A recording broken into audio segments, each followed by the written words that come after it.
Some lawmakers in the Democratic Party still have concerns when it comes to President Biden's abilities. The Washington Post and NBC News report that Virginia Senator Mark Warner is working to assemble a group of senators to ask President Biden to exit the race. 10 on your side's Markeisha Jackson joins us with more on this. Markeisha. Yeah, Lena, still lots of uncertainty surrounding this and what this could do to the Biden-Harris campaign. I spoke with the local political science professor to understand why some in the Democratic Party feel so concerned and what could potentially be next for President Biden. I'm staying in the race. Still has his eyes on the prize.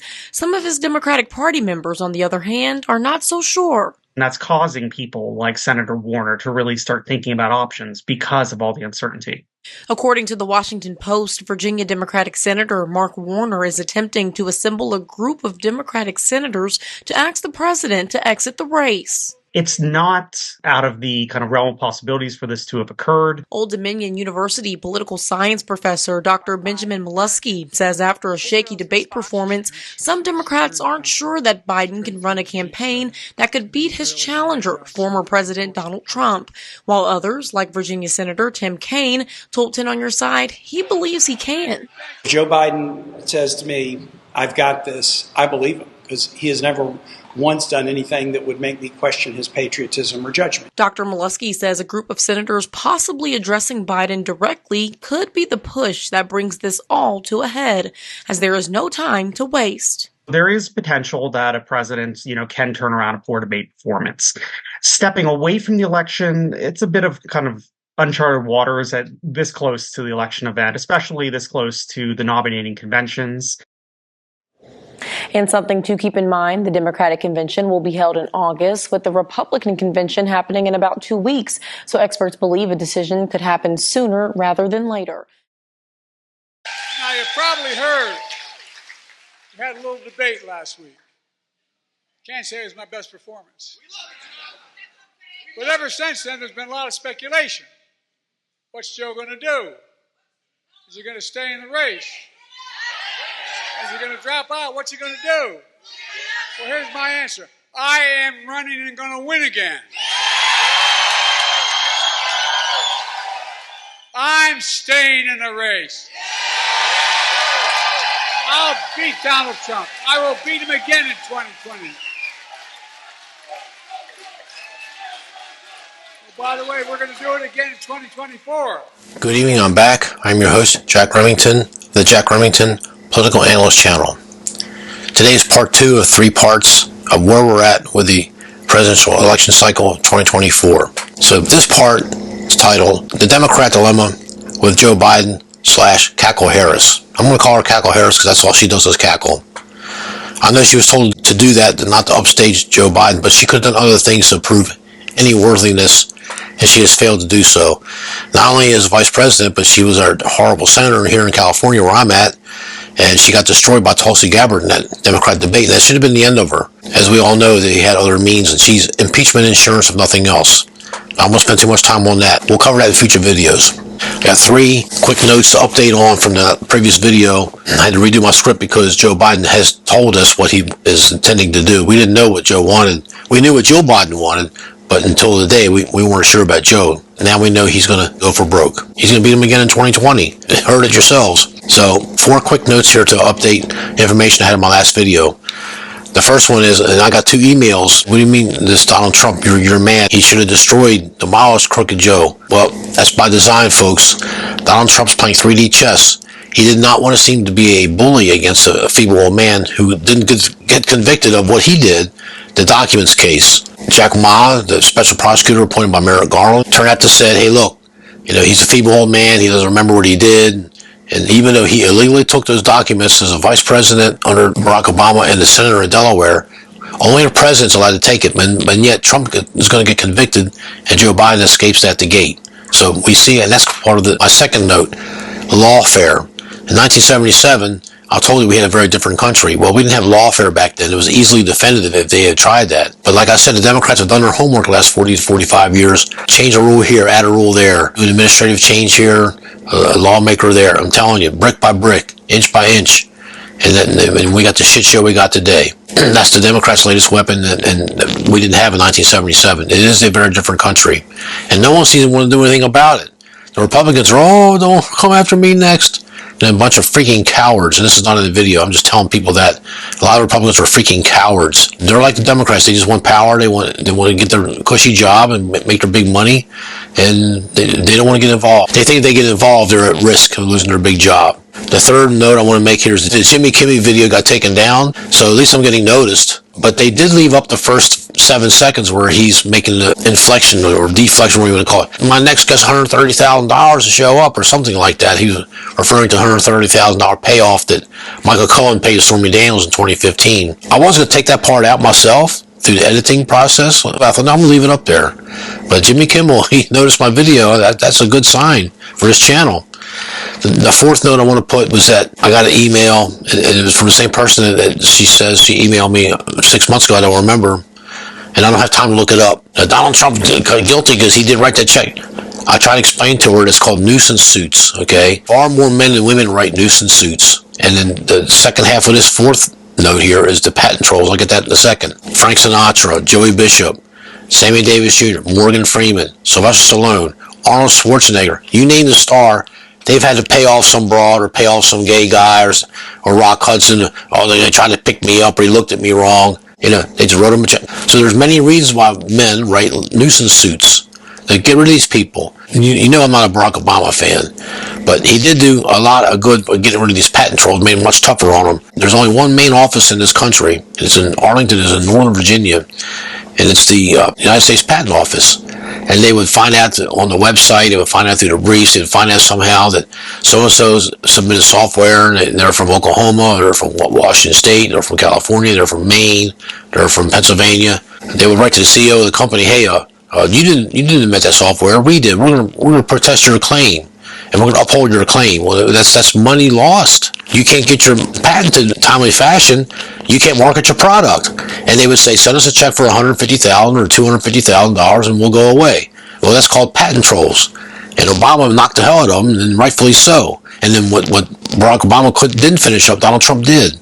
So you don't hear too much about patent trolls anymore because the government made its adjustments, and this is the one time the government served the people very well. I took care of the four notes. Now I want to get to the video. Now, I played for you the clips about Joe Biden. I'm staying in a race, and I'm going to beat Donald Trump in 2020. So you saw it yourselves, folks. I'm having fun with that. But I can start to see the liquefaction of this DNC Democratic apparatus as we speak. This very day, July 5th, I want to say 8 years ago, Jim Comey, it was on a Friday, I'll never forget.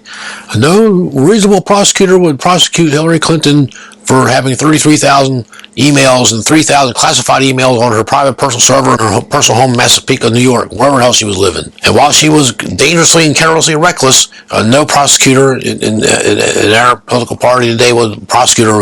He worded it in a way where it was kind of clever, and it happened on a Friday. People had a 3-day holiday weekend to go get some barbecue, get some hamburgers, hot dogs, watch the fireworks, drink some beer at that 805 Main here in Ventura.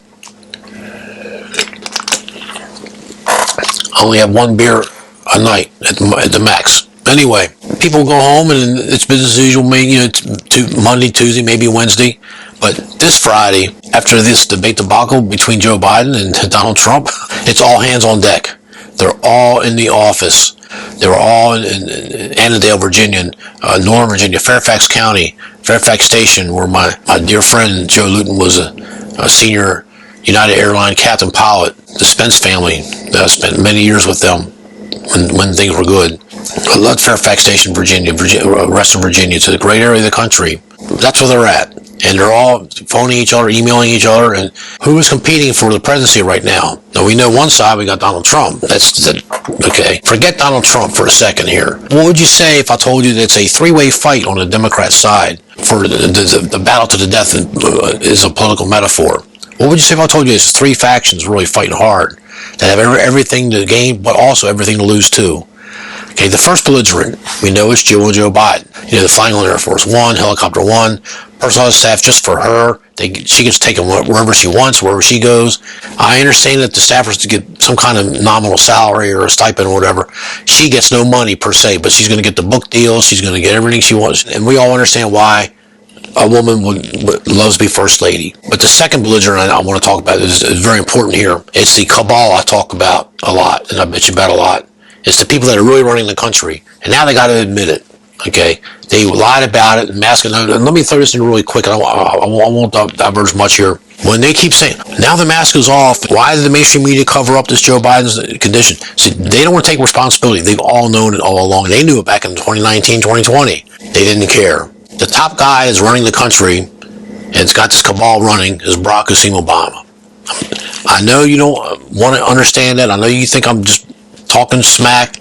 And I don't like Barack Obama, and you know I don't like him, and I've talked about him before, and I've given him my statements and cases. I know it's hard to take, and you don't want to believe it. He's such an elegant person and so classy, and he talks so well, and blah, blah, blah. And he hates this country, and he admitted he had a slip, a Freudian slip.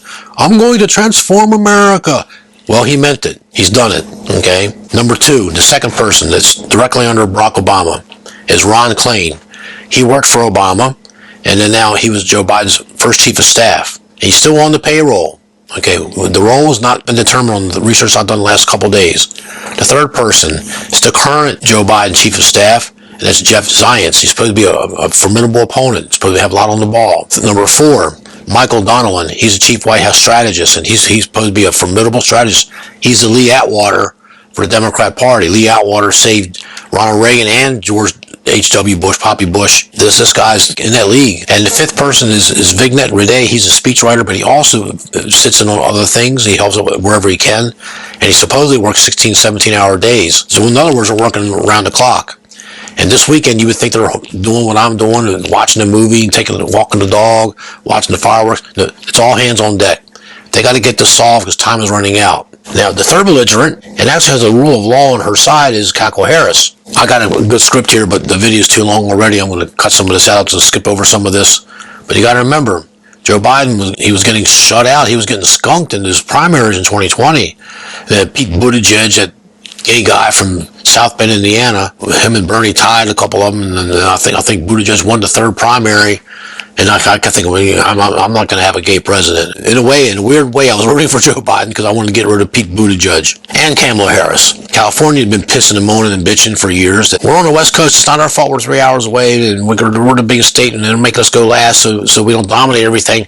So we're pushing our primary up. Well, they got their way because it's a blue state. They made a few phone calls to whoever and got it done, and they had the California primary. Well, Kamala Harris, she came in dead last, and she was the only one that didn't get any delegates. She got 0 delegates in her own home state of California. Amy Klobuchar of Minnesota got 2 delegates, and Tulsi Gabbard of Hawaii got 7 in California. And then Tulsi Gabbard destroyed her on that debate stage as she was locking up black and brown people. And the Supreme Court told her, hey, you got to present the evidence and show us the evidence why you're locking up these hundreds of black and brown people. And Kamala Harris, she was shaking her head and called her Russian acid after the debate. And that was her go-to card, thanks to Hillary and her big lie that people want to believe. They're stuck with this Kamala Harris. Clyburn from South Carolina, a very prominent Democrat, black. South Carolina's got 42% black African-American population. Georgia's at 34%. Those southern states have high African-American populations. They say, hey, well, this Kamala Harris, although she was her mother was from India, and her father was from Jamaica. She's not really American at all, and she was raised in Toronto. I was that little girl bus from Oakland, Oakland, California. And I'm in California. I've talked to people. They had that kind of busing in the years that she said she was going to school. So she lied and got away with it. Okay, a bold-faced lie. She was living in Canada at the time. Again, American people, they want to believe anything that helps their cause. And their cause is they want the Marxism, they want the socialism, they want to get rid of people like me that want you to earn your money, and they want to get rid of people like Donald Trump that knows how to handle a dollar. They don't like that. They don't want to be told to go on a spending diet. They don't want to hear me telling the people, hey, the workers at the casino, hey, you're late. Why are you late? We got people waiting to start a game. Get your trade, let's get started. Well, can you do it on top? No, you're going to do it now. You're the dealer, I'm the manager. Get your tray, get your ass in the chair, start dealing, shuffle the cards, and shut up. They don't like that. They complain at me all the time. But I made the club a lot of money. Okay, I did things the other foreman didn't want to do, and I had to pay a price for that. And that's good and fine. Donald Trump's the same way, and he was in the casino business. I know the casino business very well. After 38 years, you would think I know something about the casino business. I'm a retired NFL handicapper. Trust me. But Clyburn extracted something from Joe Biden. Say, hey, I want you to put a black vice president.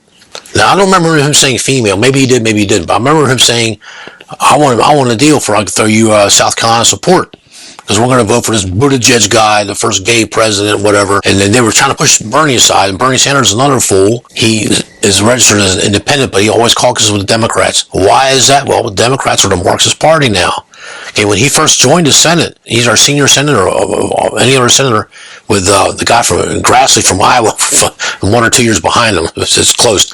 Or Bernie's pushing 90. Grassley is 90. You will get us a black vice president.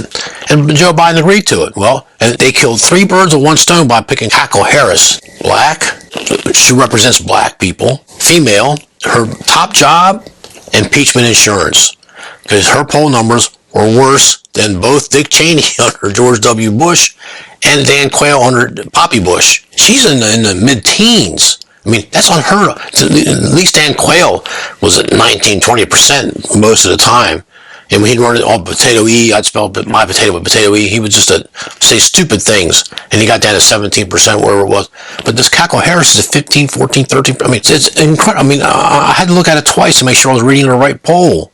I mean, no one wants her, no one likes her, and she is the biggest Marxist in our government today. She's worse than Bernie Sanders, if you can believe that. She's all for this giving everything away and making everybody equal. But she's all for that. And she made a video about how we're supposed to start at the same spot, but she makes no mention of how we're all born at different years and different ages and different grades in school. That's how the cult leaders and religious cults get power. They just say a couple things, and if they just say what the people want to hear, they're on board. But I am going to say this, though. I was giving you the 3 belligerents, the 3 teams that are fighting for power. Barack Obama's cabal is in danger because if they can't box Kamala out, they're gone. He won't get his 4th term. This is his de facto 3rd term with Joe Biden. He needs Joe Biden to win again in 2024 in November. That way he can stay another 4 years. And they all 5 of these people I told you that this cabal is made of. Extreme motivation on all 3 sides. And they know Jill Biden's going to fight to the death here. She wants to be First Lady. I understand that. Kamala Harris, by law, has the rights. So Kamala Harris is facing the 25th Amendment, but she needs the majority of Congress to go along with her. She can't just walk in there and say, oh, Joe just had an accident on Air Force One today. He had to cancel fundraising in Wisconsin Saturday, July 7th. So I'm the president. I'm invoking the 25th. It doesn't work like that, folks. It is a very complicated process. Her best chance for Kamala Harris to get in right now is to impeach Joe Biden. That was on the table a year and a half ago when Jim Jordan and Marjorie Taylor Greene, a couple others, filed impeachment articles against Joe Biden for the border crisis. Okay, well, we don't want to get rid of Joe Biden. Yeah.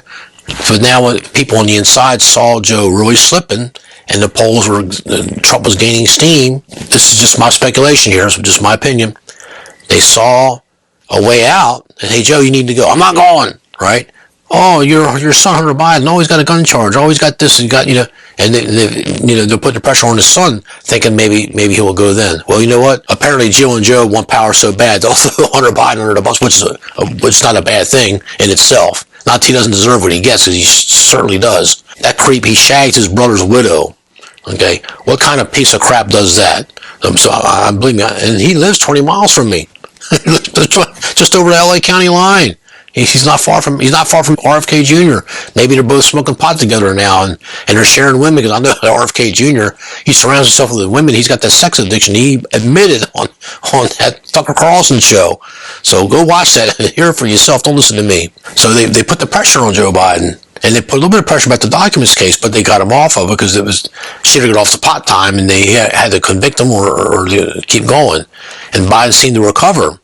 Okay, they're stuck with Joe Biden for the time being, but the Republican convention's 8 days from now. They got to make their move soon. They're running out of time. And Kamala Harris, if she can try to talk to people, hey, we can impeach this guy, forget the 25th Amendment, because it would be pretty messy.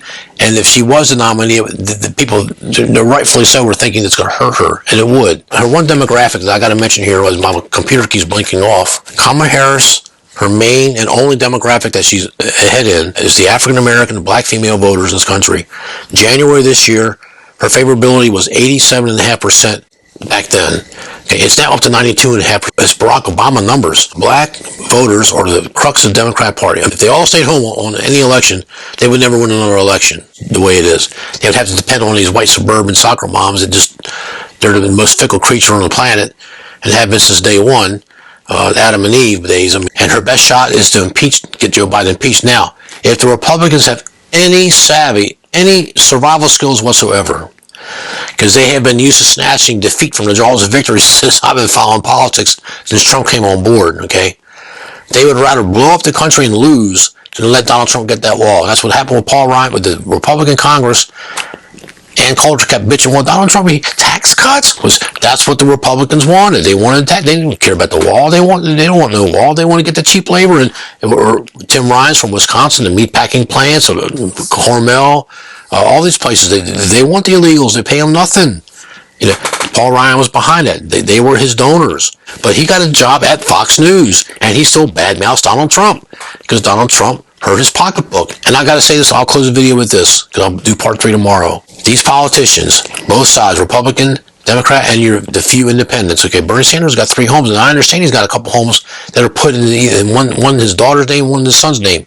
So he really has 5 homes. That shouldn't be allowed. But they all have money in their accounts. Like I told you in the last video, Google what Nancy Pelosi makes on her stock market account. Google what Dianne Feinstein. Google Nikki Haley. If you all did that and listen to my video, you'll see how much they were making.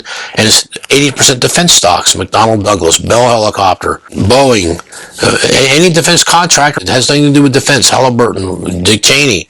I'm telling you. And when Donald Trump was in office, they couldn't make any money. The stock would go down or stay the same, and they'd cut their dividends. They weren't making any money because Donald Trump didn't believe in these endless wars. Okay, it's a matter of philosophy. Their philosophy is they want Marxism, where the 2,000 people control 99% of the money, and you 99%ers fight for the crumbs, or you have a constitutional republic. The founding fathers knew what Marxism, it wasn't called Marxism back then because Karl Marx wasn't even born in 1776 when we broke away from the British. But there was people before him that were pushing things like this. Bitched about the factories, bitched about the Industrial Revolution, bitched about progress. They wanted to stay in the Stone Age because they knew if they could train their offspring to be smarter, they could fleece the next generations of serfs and they would stay in power that way. When you think this is new, you think these coups and dictatorships and all this other shit they throw out there, when you think this is new, it's been going on since the beginning of time. Cain slew Abel. Abel had a better garden, he grew more crops, had a better looking wife, had a better looking harem. He didn't like it. He slayed him. That's how the story goes. Okay? Genesis. Go back and read the Bible. Take a look. I'm not preaching religion. But the Bible survived for a reason because the stories are relevant to human behavior. William Shakespeare, the greatest playwright of all time.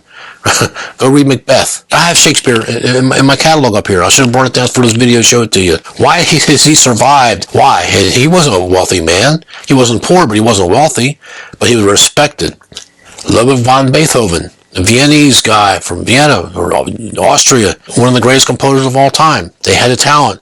They're revered to this day because they had that talent. This is not new, folks. The truth is, the founding fathers knew what they were doing. They knew human nature. They studied history. They studied the fall of the Roman Empire. They studied every fall of the Incas, the Maya, you name it. They've studied it all, and they knew it. They were well educated. You got to give them that. Well, they're slave owners. Who gives a shit about that? Donald Trump needs Joe Biden to stay in this race. So I got to root for Joe Biden right now. Okay, we need Trump. Okay, there will be no more new wars. He's going to stop the war in Ukraine on day one. I know he can do it. He's going to tell the military industrial complex to stand down, shut the fudge up, get rid of this DEI, this didn't earn it crap, and start paying down the debt.